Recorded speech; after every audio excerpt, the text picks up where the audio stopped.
Hello guys. So today's video is macaroni tayo, dessert, macaroni salad tayo guys. So ayan, kasi nga matagal nang hindi ko siya nahalo agad. So ayan, nag-sticky sila. So ayan, kailangan natin silang paghihiwalayin para maganda yung pagkahalo.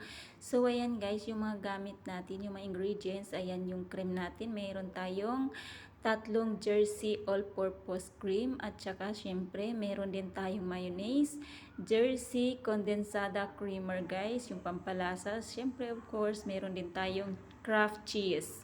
At ayan yung ating Maynila nata de coco, vanilla, kaong. So ayan, meron tayong tatlong kulay ng kaong, no? So, ayan, meron din tayong today's pamparami, syempre, pampaganda, pampadesign, guys, para madami pa yung ating macaronia salad, no? So, ayan, yung ating mga ingredient, guys, syempre, hindi din mawawala dyan yung, ayan, raisins, of course, no? At saka, meron din tayong charot. Ayan na lahat guys. So ngayon paghahaluin natin sila guys, no? Pero before that, kukunan muna natin ng tubig yung ating mga kaong nata de coco, charot, para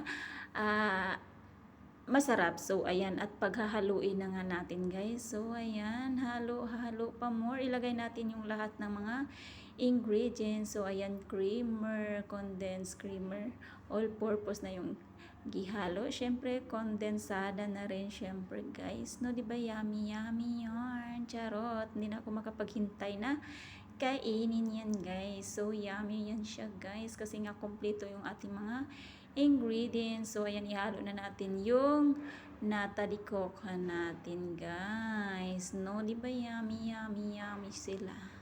So ayan guys, grabe, nakakatakam. So ayan, ihalo din natin yung ating mayonnaise, no? Kasi nga, pampasarap yung mayonnaise.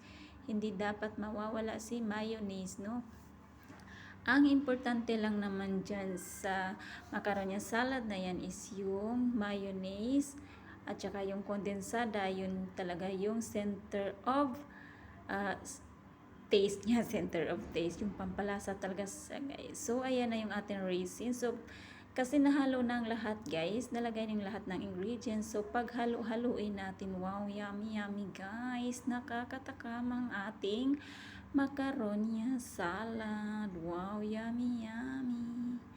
As in, ang sarap. No, diba?